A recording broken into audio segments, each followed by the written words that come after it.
Dear investor, Jai Hind. Today our topic is 8 steps for simple financial planning. And once again welcome back in a schooling of investment. तो dear investor, आज हम लोग बात करने वाले हैं कि ये कुछ 8 सिंपल स्टेप हैं। यदि आप अपने लाइफ में इस चीज़ों को फॉलो करेंगे तो ऑब्वियसली जो है आप अपने लाइफ को बहुत अच्छे से मैनेज कर पाएंगे with the help of smartly and strategy.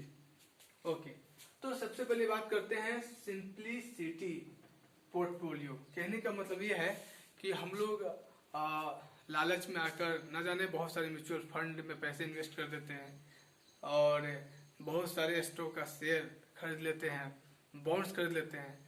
तो मुझे लगता है आप बिल्कुल आप कीजिए, नो डाउट, लेकिन एक आप कम रखिए अपने अनुसार, ठीक है, जितना आप मैनेज कर सके। और उसमें आपका पोर्टफोलियो जितना कम होगा आप प्रॉपर तरीके से एनालाइज कर पाएंगे, रिसर्च कर पाएंगे और उसमें बेटर परफॉर्मेंस दे पाएंगे। तो मुझे लगता है कि इन्वेस्टर के लिए जो है simple portfolio is so necessary. Next बात करते हैं सेविंग अकाउंट फॉर 6 मंथ। कहने का मतलब ये है, suppose that by the way यदि कभी आपकी जॉब में किसी तरह कोई प्रॉब्लम हो जाती है या किसी तरह का कोई डिजास्टर, चाहे किसी तरह कोई समस्या क्रिएट होती है, तो आपके अकाउंट में कम से कम जो है 6 मंथ के लिए पैसे होने चाहिए ताकि आप इन इमरजेंसी केस में अपने लाइफ को और अपने फैमिली को जो है मैनेज कर सकें। तो I think this is also important part of our simple financial planning. And next, house loan is better than personal loan. हमेशा कोशिश कीजिए कि यदि कोई लोन लेना हो तो खासकर घर के रिगार्डिंग तो हाउस लोन लेना इज बेटर माना जाता है, क्योंकि इसमें जो रेट ऑफ इंटरेस्ट होता है वो काफ़ी कम होता है। तो इस वजह से जो है ये हाउसिंग लोन लेना ज़्यादा फायदेमंद माना जाता है।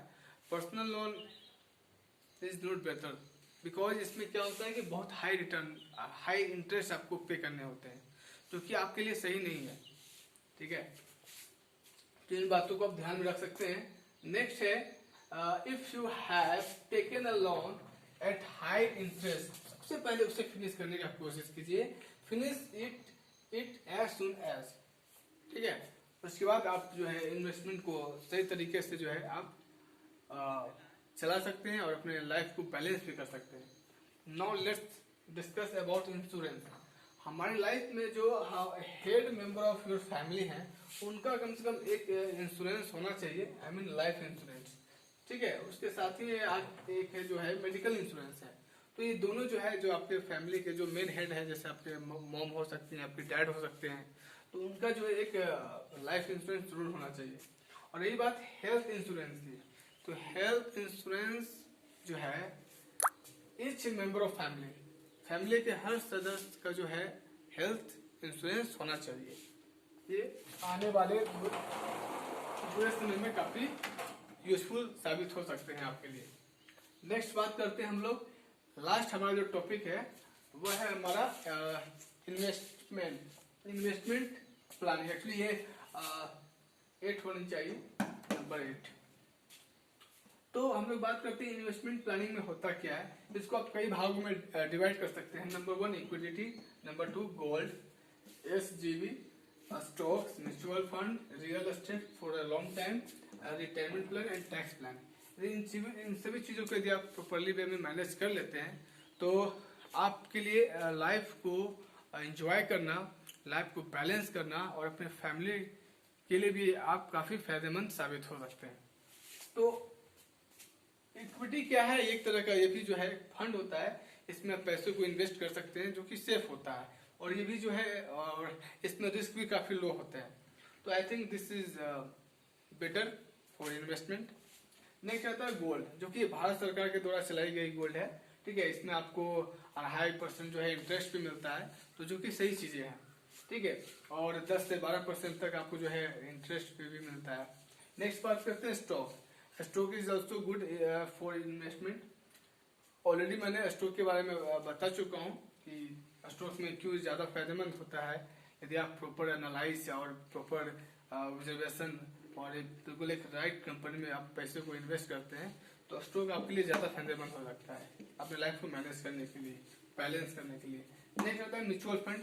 Mutual fund is also a very good investment way. Next है आपका real estate for a long time. Real estate is the very good investment, लेकिन यह है कि इसमें लॉन्ग टर्म पर ही जो है आपको अच्छा रिटर्न मिलेंगे। कम समय के लिए आप इसमें जो है कभी भी जो है रियल एस्टेट में पैसे इन्वेस्ट ना करें तो ज्यादा सही रहेगा। लास्ट आते हैं retirement plan is also very necessary for your managing your life. And last tax plan.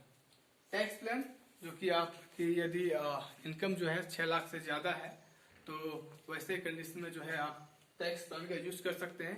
इन सभी पर मैं जो है आने वाले समय में वीडियो बनाऊंगा जो कि आपके लिए जो है काफी फायदेमंद और यूजफुल साबित होंगे।